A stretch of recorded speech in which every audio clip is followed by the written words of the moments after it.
Hi, and this is Coach Vince again. So today we have a submission from Mr. N showing kettlebell techniques. Now we're working on double hand swings, and I'm just going to give him some critique and some helpful tips, and hopefully this will also help you. Okay, the first thing we need to do is to set the feet and make sure the feet are in alignment, not pointing out like a sumo stance at an angle. See the two lines on the floor, trying to get them in line, and the feet should be parallel to each other. Okay, this allows you to engage your hips, whilst your feet pointing out kills your hips. You cannot generate power this way. Second thing you want to do is to learn how to do a hip hinge. Okay, so your feet should be positioned between your wider than your hips but narrower than your shoulders. This allows you to engage your glutes and the hamstrings. But if you stand in a sumo stance, you're going to end up using your lower back to generate force and risking an injury. Okay, next thing you want to do is to torque your knees out, pointing 45 degrees away from your spine. This allows you to engage the muscles in the quads to generate force, and in addition to the hip hinge, it's a very powerful movement, and that's what we're trying to work on. Okay, to now work on the hip hinge movement itself, you can start in the back bridge. That's part one. The second thing is to now engage the arm movement and work the timing. I've also included here the tip for the breathing pattern, so that you can include that in this particular drill.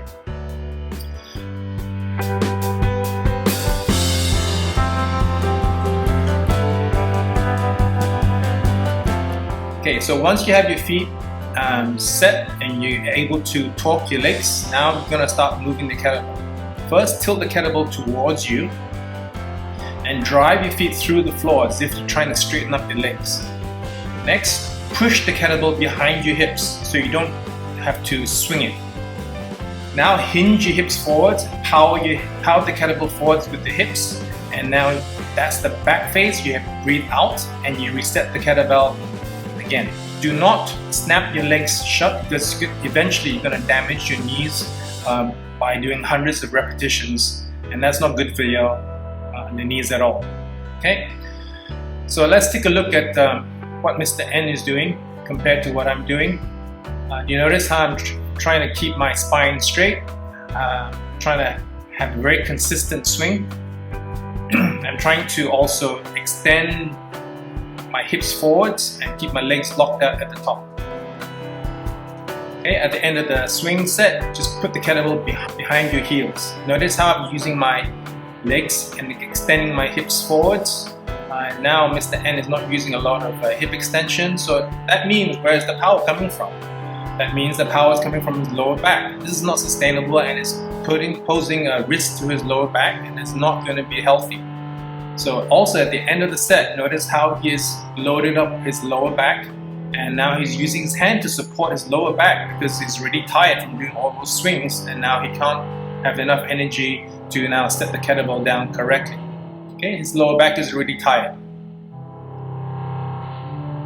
The next exercise that he's going to show is the single hand swing, and the question is whether or not he's using the correct shoulder alignment. He's actually doing on the right side hand-to-hand swing, which is slightly different from the left side video, which is doing. So there's a bit of a difference there. Okay, let's take a look at what's going on.